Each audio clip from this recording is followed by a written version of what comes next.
ازيكم عاملين ايه؟ اخباركم ايه؟ وحشتوني. نبدأ الفيديو بتاعنا النهاردة ونصلي على سيدنا الحبيب. اللهم صل وسلم وبارك على سيدنا محمد وعلى آله وصحبه أجمعين.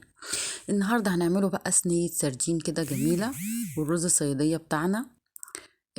يلا بينا نشوف هنعمل ايه. انا جايبة السردين ده زي ما انتم شايفين كده، بصوا طازة وجميل جدا، وريحته بقى جميلة حتى وهو نقي كده. انا جايبه القشره ديت من السوق، بقشر بيها السمك. بصراحه حلوه، يعني بتساعدني عشان القشر ما يتنطورش بقى شمال ويمين كده، بيتنضف بسرعه وحلوه، يعني بتحوش القشر فيها وبعد كده انتي بتكبيها طبعا في الزباله. طبعا اللي ما عندوش القشره دي مش مشكله خالص، انا هستخدم سكينه معاكو علشان البنات الجداد اللي لسه مش عارفين بقى يعملوا الحاجات ديت، يشوفوا الطريقه ويتعلموا. زي ما انتوا شايفين كده انا هقشر الظهر بتاع السردين. طبعا السردين ما بيتفتحش لان القلب بتاعه نزيف، مش وحش. زي ما انتوا شايفين هنضف السردين بتاعي بالطريقه دي وهشطفها كده، وهعمل السردين كله بنفس الطريقه اللي انتوا شايفينها دي. هنخلص السردين ونرجع لكم تاني. انا هنا قشرت السردين ونضفته كده خلاص، تمام تمام. يلا بينا بقى نشوف هنعمل ايه. احنا عندنا 4 طماطمات حلوين كده وفلفل وطبعا ليمون. هنغسلهم كويس وهنرص السردين بتاعنا بقى في صينية.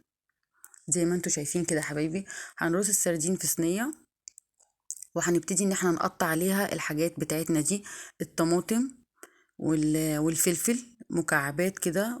طبعا هتحطيهم على، يعني هتحطيهم في جميع الصينية زي ما انتوا شايفين على السردين كله.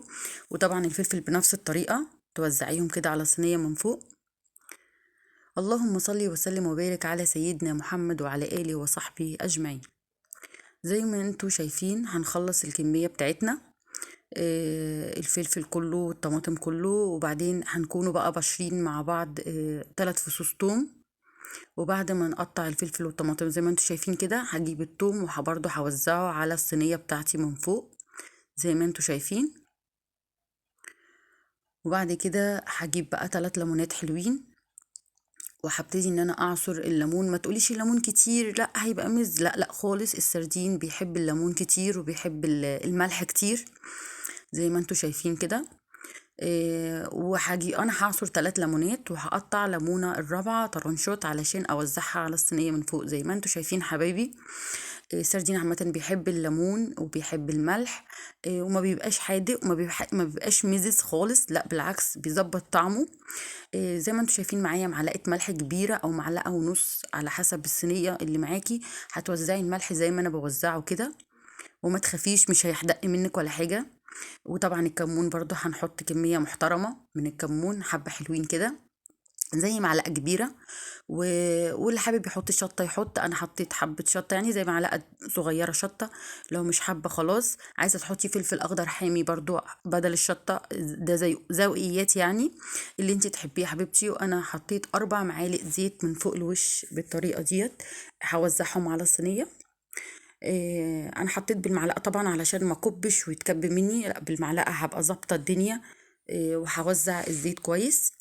بعد ما خلصت هجيب بقى نص كوبايه ميه وهنزلها على حرف الصينيه زي ما انتوا شايفين بالطريقه دي. هكون مولعه البوتاجاز من فوق، مش هحطها في الفرن ولا حاجه، هحطها من فوق. هولع البوتاجاز واحط الصينيه بتاعتي واغطي عليها. زي ما انتوا شايفين انا جبت بقى حله عشان نعمل الرز بتاعنا، بصلايه كبيره، وهبتدي ان انا احمر البصلايه كويس جدا. هنقلب في البصلة لغاية لما لونها يبقى بني. انا عايزاها طبعا، انا هعمل رز صيادية. هفضل اقلب فيها كده زي ما انتوا شايفين، وبرضه هبص على صينية السردين بتاعتي علشان ما اسيبهاش. طبعا السردين كل الحاجة زي ما انتوا شايفين بتنزل مية، الليمون الطماطم الفلفل طبعا والسردين. ما تقلقيش هتقولي ميه كتير، لا بالعكس هيرجع يشرب ميته تاني عادي ويظبط. واول ما يشرب ميته يبقى هو بيستوي، هينشف شويه وبعدين هنشوف هنعمل فيه ايه. عندي البصله اهي ابتدت تغمق البصله بتاعتي. بعد ما خدت اللون البني بتاعنا دوت، هنزل بطماطميه متقطعه وقرن فلفل برضو متقطع، وهقلبهم كده بالطريقه زي ما انتوا شايفين حبايبي. هنقلبوها كويس علشان الطماطم والفلفل يتبلوا، واحط كوبايه ميه عليهم، واحط بقى التوابل بتاعتي اللي هي الكمون والملح. انا عندي هنا معلقه صغيره كمون، وبعدين احط الملح بتاعي مش هحط كتير، هحط شوية بس. وبعد كده هحط الرز بتاعي وهدي تقليبة. الرز في الخليط اللي انا عملته مع الطماطم والفلفل والبصلة المتحمرة. وهبتدي ان انا انزل بالمية. انا عايزة طبعا الرز العادي منسوب بيبقى المية اعلى منه ب1 سنتي، لا انا هزود حبة شوية كمان، لاني معانا طماطم عايزة تستوى ومعانا الفلفل. زي ما انتوا شايفين كده. وطبعا هنشوف الملح بتاعنا بعد ما نحط المية، علشان لو عايزين ملح نظبط الملح بتاعنا. هنسيب بقى الرز بتاعنا لغاية لما يغلي غلوة حلوة، وبعد كده نوطي عليه ونغطي عليه ونسيبه واطي خالص، يعني زي كده نار هادية علشان يستوى. السردين بتاعنا هو شرب المية بتاعته خالص. هنحطه بقى في الفرن علشان ياخد الوش الحلو على الشواية كده، عشان ناخد الوش الحلو بتاعنا. كده السردين استوى بتاعنا خلاص. زي ما انتوا شايفين اهو يا حبايبي، السردين استوى. بصي شكله بقى، ريحة وطعم روعة. ما اقولكوش. زي ما انتوا شايفين. وطبعا في الوقت ده الرز بتاعي استوى. هغرف وهشوف بقى ايه هنقدمه ازاي. زي ما انتوا شايفين، ادي الرز وادي السردين، حاجة كده جميلة وحاجة روعة. يا رب الفيديو يكون خفيف والأكلة تكون خفيفة وتقدروا تنفذوها في البيت. ما تنسوش تدعموا القناة وتفعلوا زر الجرس علشان يوصلكوا كل جديد. وبالهنا والشفا.